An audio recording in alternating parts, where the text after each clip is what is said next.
Ah, Good morning. I was just going through my Pali English dictionary, and another one I occasionally use is the English Pali dictionary. Anyway, I thought as I was reading this morning, it might be useful to say a little bit about the pronunciation of the Pali language. And you probably know Pali is the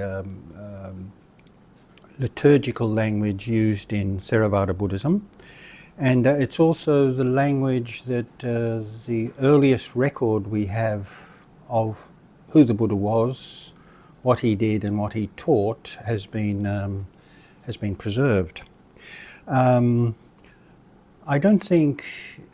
I think it's important to correct the impression that some people get about Buddhism is that you can't understand the Dhamma unless you know Pali, or in the case of Mahayanists, unless you know Sanskrit, because many Sanskrit sutras are in Sanskrit rather than Pali.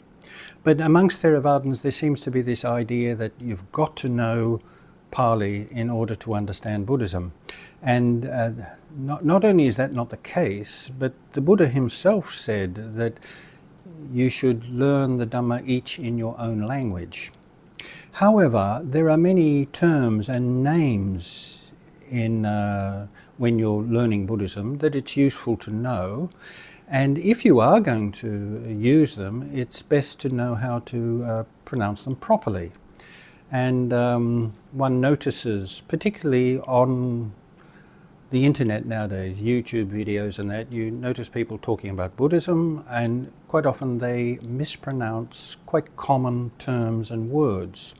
So I'd just like to talk a little bit about that today.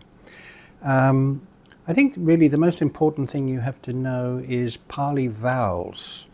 And there are two types of vowels in Pali, long ones and short ones. So there is A and R, I and I, U and U, E and O. So you'll notice that the short vowel is, first short vowel is just an A, and the long vowel is A. So A and R. And it's the same with I and I, U and U, and so on. So if you're reading, for example, some translations of the Buddha scriptures, particularly those now available Bhikkhu Bodhi's translations, you'll notice that many of the names and many of the words have the diacritical marks on them. More popular books often don't have. But if you're reading Bhikkhu Bodhi's translations, and I would certainly encourage you to do, they are about as good as it's possible to get. They are a rich source of understanding the root literature of Buddhism, the most ancient record we have of what the Buddha taught. So I'd just like to look at some words and titles and names that people sometimes get wrong. So for example, one of the most popular Buddhist scriptures is the Dhammapada, but I've often seen it pronounced as Dhammapata. So rather than Dhammapada, people mispronounce it as Dhammapata. Once again, there is no long A there, and so it's not necessary to do that. Another one which seems to be very common is the name for the book of the Buddhist discipline, monastic discipline, which is called the Vinaya, and I notice that often mistranslates this Vinaya. So once again, where there is a short A, for some reason people think that it has to be a long A, and it comes out as Vinaya. It is actually Vinaya. Another one I notice is the word for the Buddha scriptures, which is Tipitaka, or in Sanskrit, Tripitaka, and it is often mistranslated as Tipitaka or Tripitaka. Once again, mistaking a short vowel for a long vowel. The correct pronunciation would be Tipitaka, Tipitaka. Another one I notice very, very commonly is the Buddha's clan name, which is Gautama, and mispronounced as Gautama, Gautama Buddha. Here we have, once again, we have a short vowel mispronounced as a long vowel. The correct pronunciation is Gautama, or in Sanskrit, Gautama.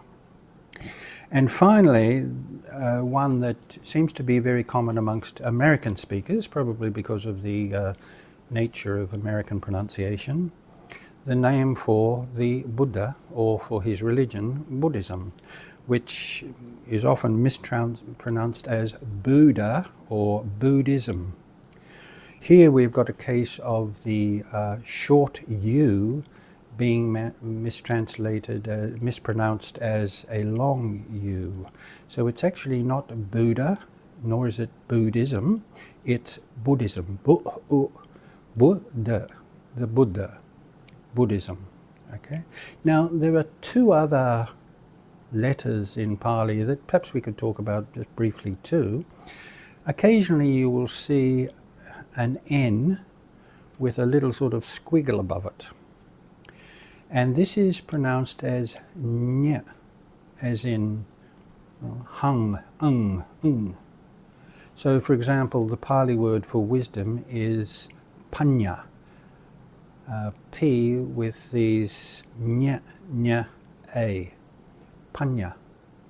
And another one you'll occasionally see is an M with a dot sometimes below it, or in some cases sometimes above it. And that is, the correct pronunciation of that is as in, say, hung. So this letter often occurs at the end of many words.